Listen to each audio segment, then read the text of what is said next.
Good afternoon. My name is George Gourea, and I'm an Arab American. I want to thank this panel very much. I particularly appreciate the comments, all of you, of course, but the Colonel in particular. I do a lot of speaking about Islam and the role of Muslim Americans, etc. And I wanted to reinforce something a point you made, Colonel, for this audience, because it's made up primarily of young people, and as the title of today's gathering refers to future leaders. I'd like to emphasize the fact that for the first 150 years of our country's existence, Muslims and Arabs around the world regarded America in the highest esteem, the most highly admired and respected nation on earth until about 1960 was the United States of America. I have been fortunate enough to have lived in 5 Muslim countries. And I can tell you, in all the dialogues I've had after eating very gracious lunches and dinners in people's homes, they always emphasize this point. We do not hate Americans. We do not hate America. What we resent is American policies, and they constantly make that distinction. I'd like to make one point to reinforce this.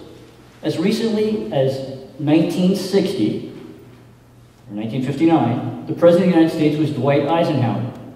Dwight Eisenhower was regarded as a hero in the Arab world because of what he did as American president. For most of this audience who are too young to know, the Second Arab-Israeli War was in 1956. During that year, France, England, and Israel conspired to seize the Suez Canal, capture it from the government of Egypt.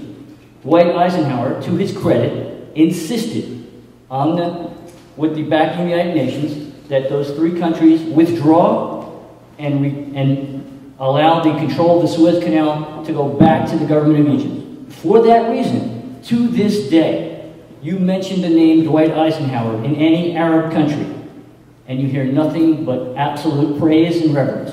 And I thank you again for your comments. Well, I would just say that, time and time again, this is what we're hearing, the refrain in the Middle East. There's no question.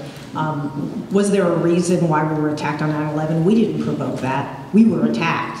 And as we tried to dig more and more deeper, why do they hate us so much, right, was the refrain.